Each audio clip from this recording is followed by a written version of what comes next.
Oh, hello. Just tidying up.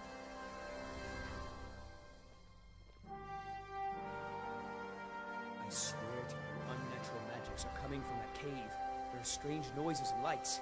We need someone to investigate. Then we will immediately send out a legion to scour the cave and secure the town. Haafingar's people will always be safe under my rule. Your Eminence, my scrying has suggested nothing in the area. Dragon Bridge is under Imperial control.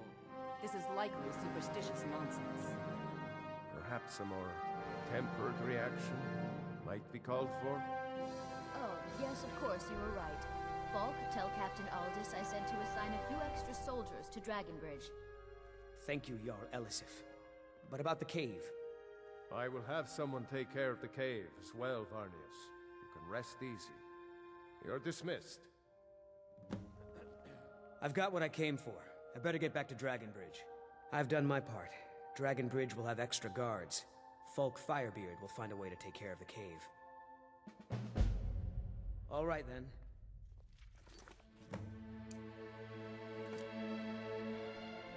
It's nearly time to collect taxes on your property. The Imperials are good for business, and business is good for Skyrim. Come to file another complaint. I won't deign to hear it. If my presence is that much of an issue, tell it to the steward. Everyone whines and moans about how loosely I flap my tongue, as if Thane Erikur's eccentric love life were not a matter of public knowledge. And for the last time, I am not a Thalmor agent here to destabilize the court. You're thinking of my terribly fashionable twin sister, Nythriel. My name, on the other hand, is Nythriel, and I am both an attendant of the court and someone worthy of your confidence. Well, let's just say Thane Erikur prefers to do his shopping in the dungeon rather than the marketplace. Oh my. On some days, he'll even emerge with a sack that rattles so violently it betrays its contents as he walks. Although I think, and you didn't hear this from me, that Erikur isn't the one doling out the punishment. Oh my. He strikes me as someone who likes to be bent over a chair with a gag in his mouth. His sister, on the other hand, is another story. Hey, sis. Yeah. Hey, sis. Yeah, man. Got that chiba. I'm the hoochie coochie man. I got that mojo thing. Chiba. No, I wasn't implying they perform these acts together. Although now that I think about it, how salacious. You, stranger, have a good eye. I wonder, is that from experience? When it comes to deviance, they do say it takes one to know one. What manner of skeleton do you keep in your closet? I promise it will be our little secret.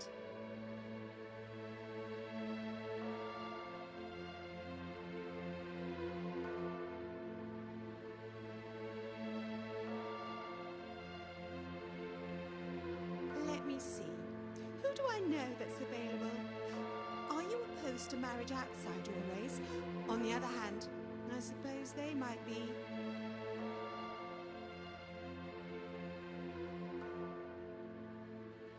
I'm not a gossiper, just gregarious. I don't embellish. It's just the facts don't convey the spirit of what really happens. I'm not high maintenance, just high-minded. When I petition for funding for a party or festival, or new robes for the Thanes, I do so with purpose. Nobles cannot simply skulk around like common thieves. We must present ourselves in a fashion befitting our rank.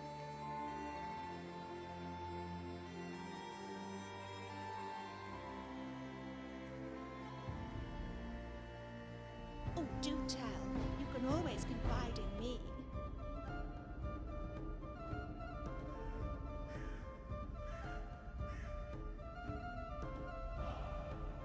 You eat people?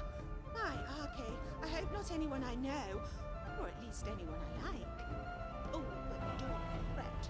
Your secret's safe with me.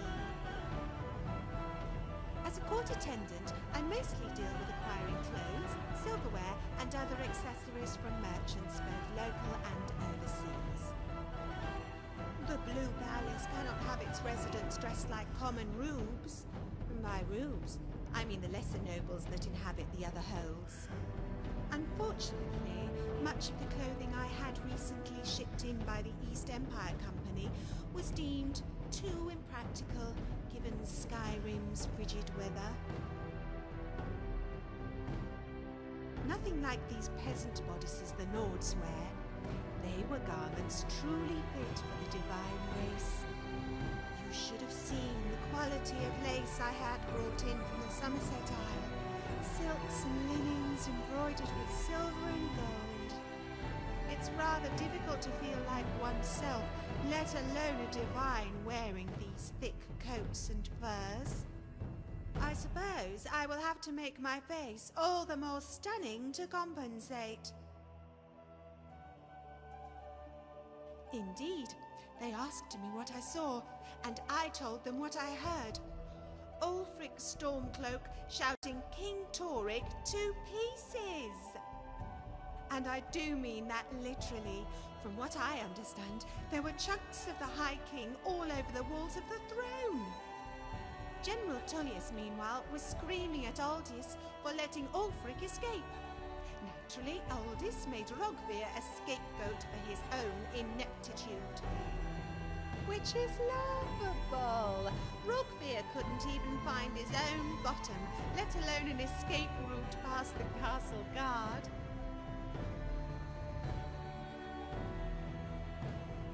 According to my sources, the only person to leave the castle was an Argonian male who took the carriage by the stables later that night. Alone, this would mean little, but consider this. When Ulfric shouted Torrig to death, some claim his skin burst open to reveal a pattern of scales. Not the scales of an Argonian, but that of a dragon.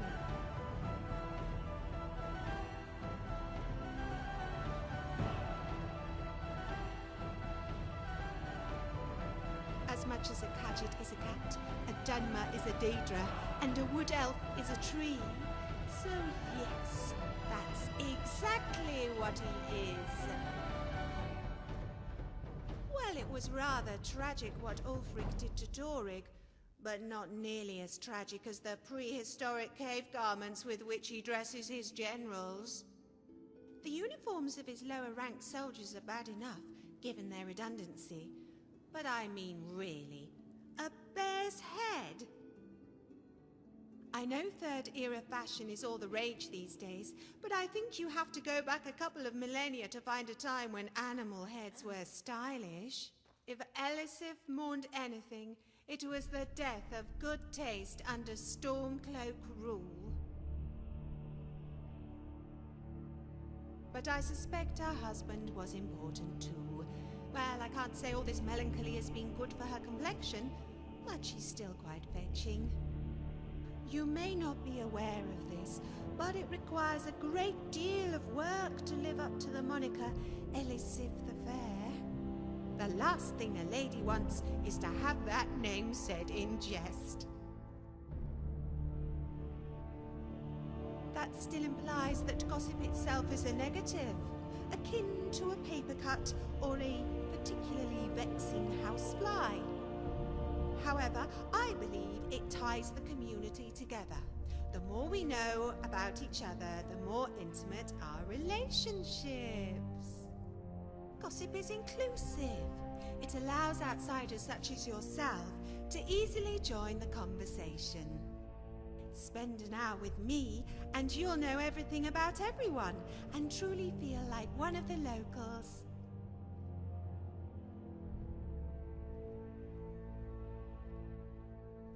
Then allow me to provide you with an extra token, free of charge. I have it on good authority that Erikur's wizard, Meleran, has some rather disturbing habits. One of which is standing over his master's bed while he sleeps. I'm not at liberty to say from whom I received this information, but you can take a guess. For one, I'm an excellent listener. People are willing to divulge things to me without even taking into account whether I can provide sage advice. Second, I'm delightful to speak with. Not only do I have interesting rumors to share, but I can relate them in ways that spark your imagination.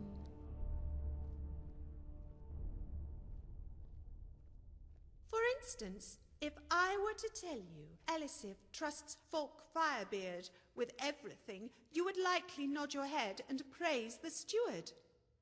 Then we'd begin to dwell on the awkward silence that followed, and proceed to start hating each other and ourselves for not being more interesting. Now, if I were to tell you that Jarl Elisif trusts Folk Firebeard with everything, and perhaps curl my lips into a smile, I imagine you would have little difficulty formulating a reply.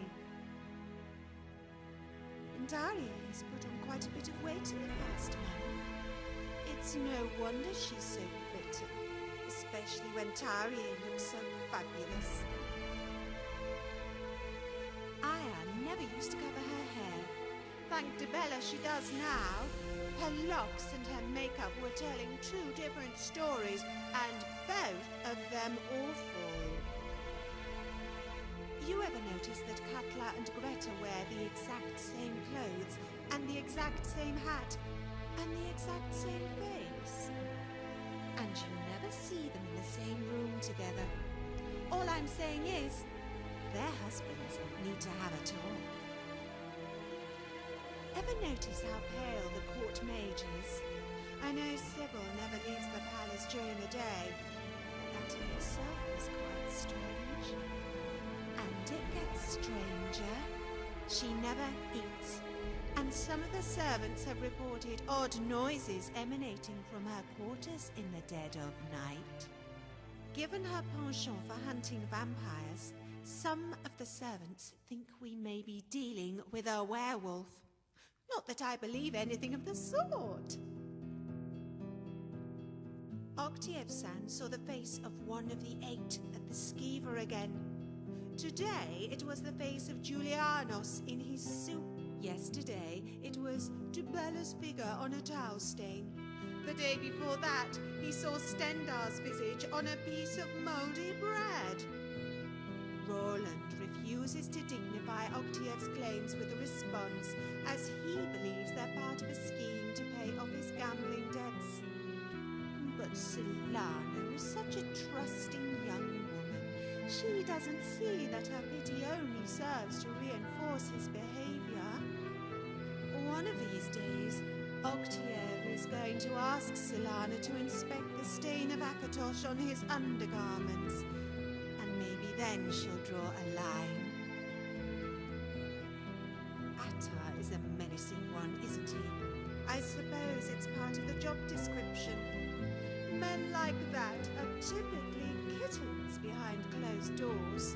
Now Yorn is a different story altogether. He reminds me of the sort of man whose wife disappears mysteriously, and all his neighbors are just shocked that he would be a suspect.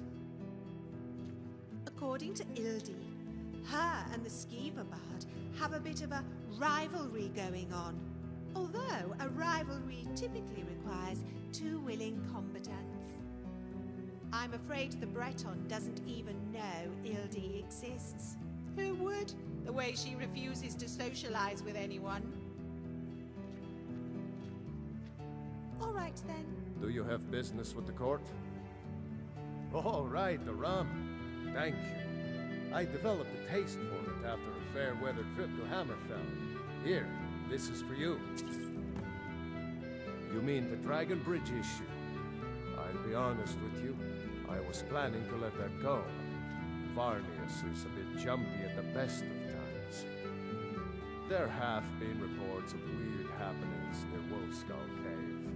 Travelers disappearing, odd lights. I suspect wild animals, or perhaps bandits. I don't think it's worth our time with the war going on. But if you want to clear out the cave, I'll make sure you're repaid for your work. The cave has a bad history. Long ago, Potema the Wolf Queen used it for necromantic rituals. That's where it got the name. That was over 500 years ago. Nothing much down there now, but everyone's always convinced the cave is haunted. That remains to be seen. By rights, she has a legitimate claim as High Queen of Skyrim. But we must have the support of the other Jarls for that claim to have any meaning. Should they accept her rule, we will have peace. Of course he does. What sort of a question is that? Maybe you've been listening to Erikur. There's been loose talk among some of the Thanes, and I suspect he's the cause of it. You'll pay those rumors no heed if you wish to retain your welcome in this city. She may be young, but Elisif is the Jarl by right. And here in Skyrim, if nothing else, we respect the traditions of our fathers' fathers. You do well to remember that. Feel free to return Be to me quick. with I questions. have little patience for mundane concerns. Excellent. I think you'll be glad that you made this decision. Thank you. I'll be sure to put it to good use. I was to my shame. The whole court was in attendance. I've seen much in my time, but that was a gruesome day. Because Ulfric needed a symbol. Someone he could defeat that represented the Empire. The White Gold Concordat, the banning of Talos worship. Toryg's father Islot had held Skyrim together for nearly 25 years. When he died, Toryg became that symbol. No, even after Islot died, the Moot voted to make Toryg High King of Skyrim. But Ulfric was at that Moot, continually talking about Skyrim's independence in terms just shy of treason. I don't think Ulfric knew how much Toryg respected him for that. If Ulfric had asked Toryg directly to stand up, to declare independence, Toryg might have done it.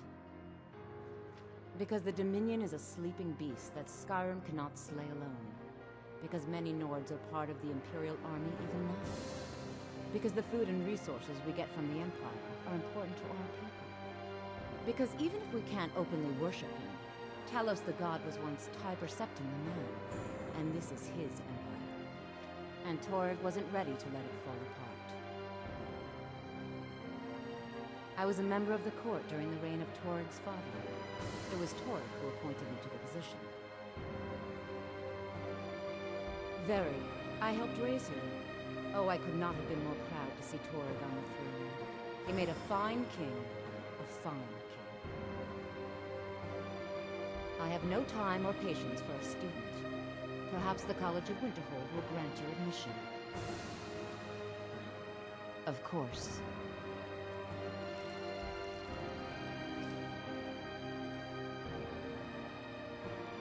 I can teach you, but I won't be held responsible for what you do with the knowledge.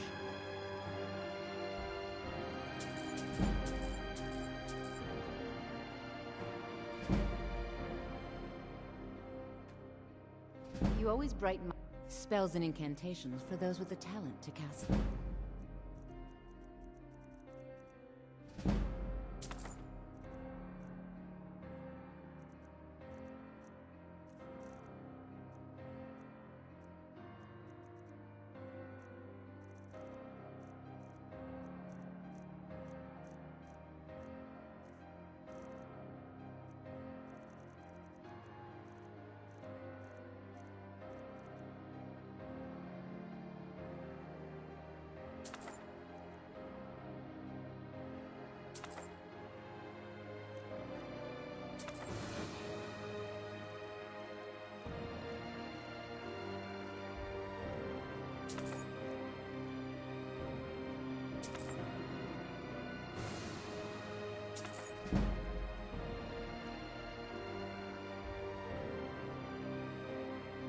I'll see you around.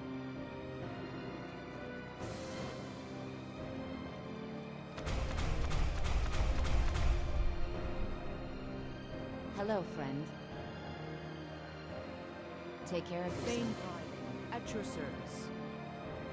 Please address all questions to the steward, Folk Firebeard. If you have business, please see Folk Firebeard, my steward.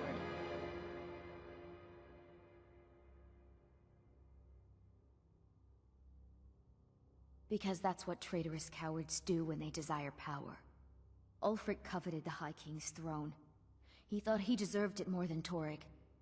And so he came before my husband and he shouted. With that terrible voice. Like something out of a legend. Or a nightmare. When Ulfric unleashed such fury, my husband, he simply ceased to be. That is all I will say. For it grieves me to speak of it. Not yet, no. Although it is true my husband Torrig was the High King, and I am his widow. Now is not the time to lay claim to such a title. This land is riven by war, and her people suffer for it. The Stormcloaks are a blight on Skyrim, and like any blight, must be purged. Only then will I take my rightful place as High Queen. A question I am all too familiar with. One my very thanes ask often. They worry that Tullius is so focused on the war that he risks forgetting what's best for our people. The real irony is that, while General Tullius is certainly no Nord, the people of Skyrim would be lost without him. Trust is always difficult, especially for my people. Yet we must trust in Tullius's leadership. For what other choice do we have?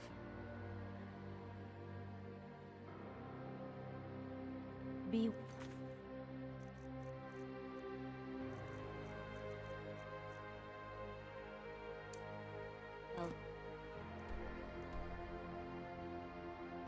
Pray for solitude and my husband.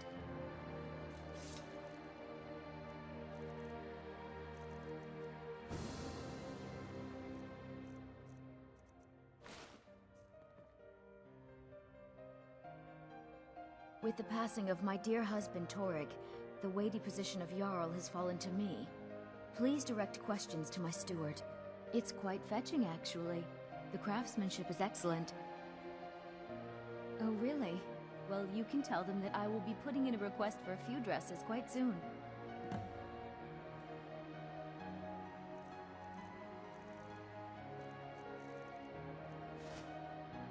Keep the faith. General Tullius will win this war. My steward.